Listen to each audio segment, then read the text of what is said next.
America তার আসল রং দেখাতে শুরু করে দিয়েছে, যেখানে হালেই ইউএস অ্যাম্বাসেডার খোলাখুলি ভারতকে যুদ্ধের ভয় দেখাচ্ছে। তো অন্যদিকে পাকিস্তানের নতুন আব্বাজান ভারতের বিরুদ্ধে কাশ্মীর ইস্যুতে কথা বলতে ভারত পাল্টা মিসাইল পাঠাতে শুরু করে দিয়েছে। আর তার সাথেই কিভাবে হিন্দু রাষ্ট্রের ভয় এখন নেপালের কমিউনিস্ট পার্টি ভারতের হাতে পায়ে ধরছে, এবং সবচেয়ে গুরুত্বপূর্ণ কেন এই দেশ ভারতকে কাউন্টার করতে মিসাইল আর F-16 ফাইটার জেট পাকিস্তানকে দিচ্ছে, সবটাই জানবো আজকের এই ভিডিওতে। তবে তার আগে অবশ্যই আমাদের চ্যানেলটিকে সাবস্ক্রাইব করে আমাদেরকে সাপোর্ট করবে। তো বন্ধুরা, আমাদের প্রথম আপডেট রয়েছে আজারবাইজানকে নিয়ে, যেখানে আবারও আজারবাইজানের প্রেসিডেন্ট কাশ্মীর নিয়ে কথা বলতে শুরু করে দিয়েছে। দুদিন আগেই আজারবাইজানের প্রেসিডেন্ট পাকিস্তানের ভিজিট করে, যেখানে ভারতের বিরুদ্ধে কাশ্মীর ইস্যুতে পাকিস্তানকে ফুল সাপোর্ট দিয়েছে। ইন্টারেস্টিং ব্যাপার হলো, ওরা যত বেশি লাফাচ্ছে ভারত তত বেশি ডোজ বাড়াচ্ছে। একদিকে আজারবাইজান কাশ্মীরকে নিয়ে কথা বলছে, তো পাল্টা ভারত কী করছে? ওদিকে আর্মেনিয়াকে আরও বেশি আধুনিক হাতিয়ার দেওয়ার পরিকল্পনা করছে। হালেই আর্মেনিয়া ভারত থেকে এবার ব্যালিস্টিক মিসাইল কিনতে চাইছে, যেখানে খুব সম্ভবত আমাদের যে শর্ট রেঞ্জে প্রলয় বা প্রহার ব্যালিস্টিক মিসাইল রয়েছে তাকে এক্সপোর্ট করা হতে পারে। আর শুধু তাই না, কয়েকদিন আগেই আরও একটা খবর সামনে আসে, যেখানে প্রথম স্নাইপার রাইফেলও ভারত এক্সপোর্ট করে দিয়েছে। আর খুব সম্ভবত এই এক্সপোর্টও আর্মেনিয়াকেই করা হয়েছে। ফলে ভারত আজারবাইজানকে কোনো জবাব তো দিচ্ছে না, তবে ডিরেক্টলি গ্রাউন্ডে অ্যাকশান হচ্ছে। আরও নাও, করো কাশ্মীর প্রেম।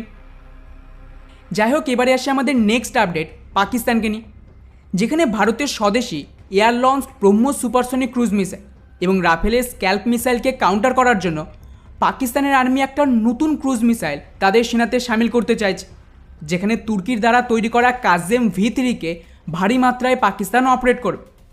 আর বন্ধুরা, ইন্টারেস্টিং ব্যাপার হলো, পাকিস্তানের এই যে নতুন মিসাইল, এটা কিন্তু অ্যাকচুয়ালি কোনো ফাইটার জেট থেকে অপারেট হবে না, বরং এটা তুর্কির যে বাইরাক্তার ড্রোন রয়েছে সেখান থেকে লঞ্চ করা হবে। ফলে এই যে নতুন মিসাইল, এটা একটা ফুল ফ্লেজ হেভি ক্রুজ মিসাইল নয়, বরং এর ওপর বেস করে তৈরি এক ধরনের মিনি ক্রুজ মিসাইল, যা স্পেশালি তৈরি করা হয়েছে ড্রোন থেকে অ্যাটাক করার জন্য। কারণ এই জাতীয় ড্রোনে এতটা ক্ষমতা তো থাকে না যে ব্রহ্মোস বা স্ক্যাল্পের মতন এত বেশি হেভি মিসাইলকে ফায়ার করবে। পাকিস্তানের দাবি, ওরা এই মিসাইলকে তুর্কির সাথে মিলিয়ে পাকিস্তানেই তৈরি করবে, এবং এর যে রেঞ্জ হবে সেটা মোটামুটি 200 কিলোমিটার প্রমিস করা হয়েছে। এখন এটা সত্যিই 200 কিলোমিটার হামলা করতে পারবে কি না, তা আবার ড্রোন থেকে, সেটাই এখন দেখার বিষয়। তবে বন্ধুরা, এখানে এটা মাথায় রাখতে হবে যে তুর্কির এই জাতীয় ড্রোন বা বিশ্বের যে কোনো আধুনিক ড্রোন ভারতের মতন দেশের এরিয়া, যেখানে heavy multilayer air defence system রয়েছে, সেখানে কিন্তু কোনোভাবেই টিকতে পারবে না। যেটা আমরা ইউক্রেনের যুদ্ধে দেখেছি যে তুর্কির এই ড্রোনের কী অবস্থা হয়েছে। রাশিয়া তো 2023 সালে মোটামুটি 100-র বেশি এই বাইরাক্তার ড্রোনকে ধ্বংস করে দিয়েছে। যাই হোক, এবারে আসি আমাদের সবচেয়ে গুরুত্বপূর্ণ আপডেট আমেরিকাকে নিয়ে, যেখানে আমেরিকার অ্যাম্বাসেডার তো খোলাখুলি ভারতকে ধমকি দিতে শুরু করে দিয়েছে। ইউএস অ্যাম্বাসেডারের মতে ভারতের আমেরিকাকে টেকেন ফর গ্রান্টেড নেওয়া উচিত না, এবং ভারতকে এটাও মনে রাখতে হবে যে কোনো যুদ্ধ ভারত থেকে কিন্তু দূরে নেই। অর্থাৎ সোজা ভাষায় এখানে আমেরিকা ভারতকে ধমকি দিচ্ছে যে যেভাবে ইউক্রেনে অ্যাটাক হয়েছে সেম অ্যাটাক তো ভারতেও হতে পারে, তখন ভারত কী করবে? আর ভারতে অ্যাটাক কে করবে? তো ডেফিনেটলি এখানে কিন্তু একটাই আমেরিকার ডগি রয়েছে, সেটা হলো পাকিস্তান, যাকে ওরা বহু বছর ধরে ব্যবহার করে আসছে, এবং প্রত্যেকবার আমেরিকার নির্দেশে পাকিস্তানের আর্মি ভারতের বিরুদ্ধে যুদ্ধ লড়েছিল। আর এটা এই মুহূর্তে ব্যাপক বড় হেডলাইন তৈরি করেছে যে কিভাবে আমেরিকার অ্যাম্বাসেডার ভারতকে থ্রেট দিচ্ছে। আর ইন্টারেস্টিং ব্যাপার হলো, আমেরিকার যে জার্নালিস্ট রয়েছে তারা তো ওপেনলি এটা বলতে শুরু করে দিয়েছে যে আমেরিকা ভারতকে নিয়ে ফ্রাস্ট্রেটেড, তাই এই ধরনের রিয়াকশান তো হবে।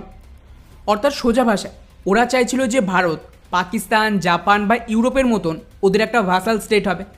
আমেরিকার কথায় ভারতের সরকার তৈরি হবে, যে সরকার ওদের পছন্দ হবে না তাদের ভেঙে দেবে, এবং আমেরিকা যা চাইবে সেটাই হবে ভারতের বিদেশ নীতি। কিন্তু এত চেষ্টা করেও কোনো লাভ হয়নি। তাই এখন ফাইনালি আমেরিকার আসল চেহারা বেরিয়ে এসেছে। আর আমি বলবো এটা একটা ভালো খবর।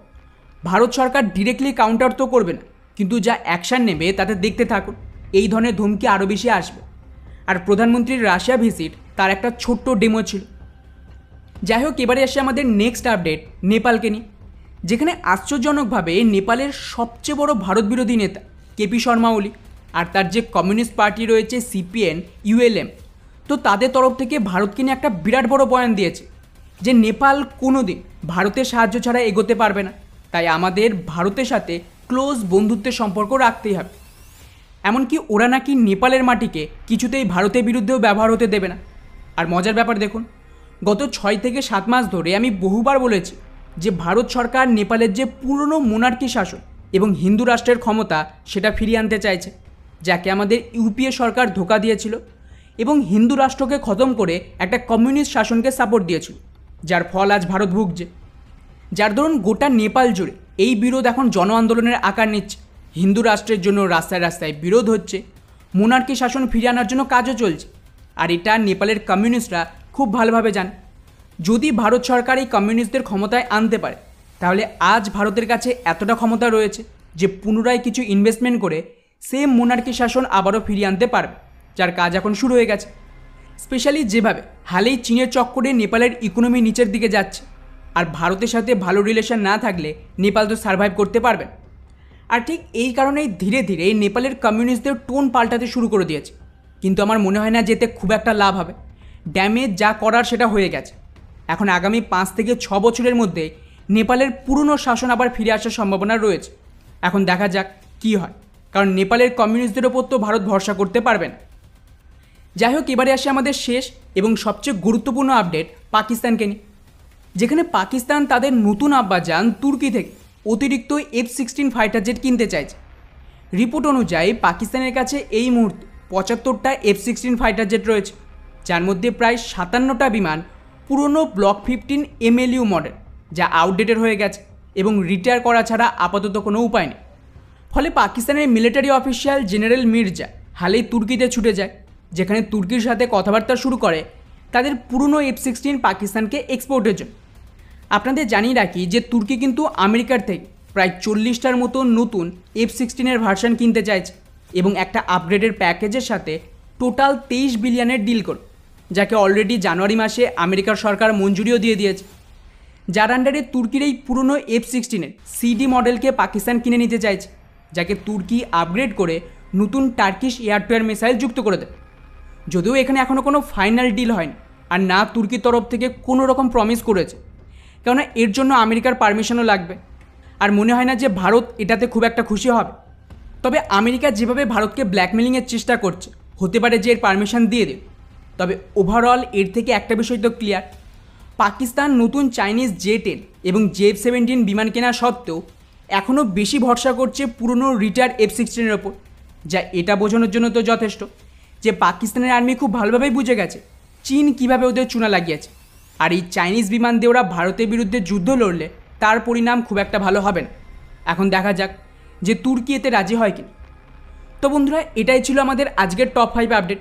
এটা আপনাদের কেমন লাগলো নিচে অবশ্যই কমেন্ট করে জানাবেন। জয় হিন্দ।